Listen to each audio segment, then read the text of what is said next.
ఇప్పుడు మనం సినిమాలలో చూస్తూ ఉంటాం. సో బాడీ ఉండంగానే ఆత్మని ఇలా పైకి తీస్తారు, బ్రతికున్నప్పుడు తీస్తారు, చనిపోయినప్పుడు కూడా సంథింగ్ ఏదో శక్తుల కోసం కూడా అలా చేస్తూ ఉంటారు. అసలు బాడీ నుండి ఆత్మ అలా పైకి ఎలా తీస్తారమ్మా?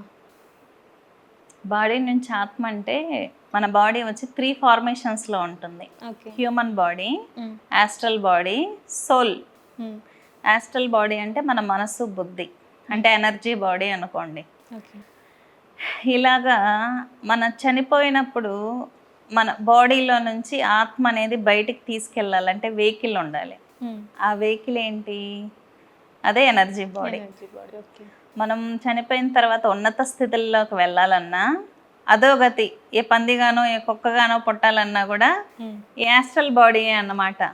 అందుకే ఎప్పుడు మనసును బుద్ధిని పవిత్రంగా ఉంచుకోండి అని ఎందుకు అంటారంటే, పవిత్రంగా ఉంటే ఉత్తమ జన్మలు ఉంటాయి.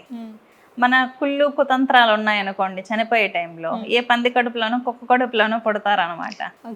సో అందుకే చివరి రోజుల్లో రామనామం రాసుకోవటము, పుణ్యక్షేత్రాలు దర్శనం చేయడము, ఇవన్నీ ఎందుకు చేస్తారంటే ఉత్తమ జన్మలు కలగాలి, ఈ జన్మలో చేసిన పాపాలన్నీ పోయి అని చెప్పి చేస్తూ ఉంటారు.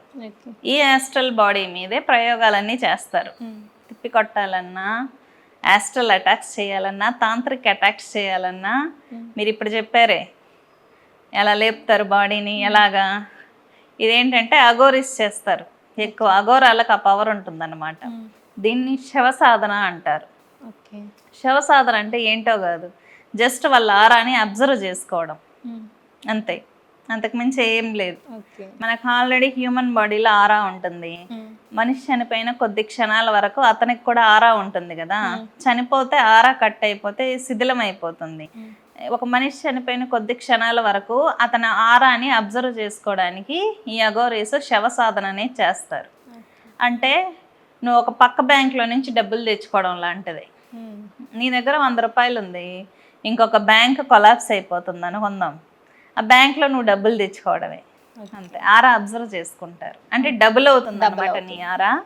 చైతన్యవంతంగా ఇంకా చాలా పనులు చేయగలుగుతావు.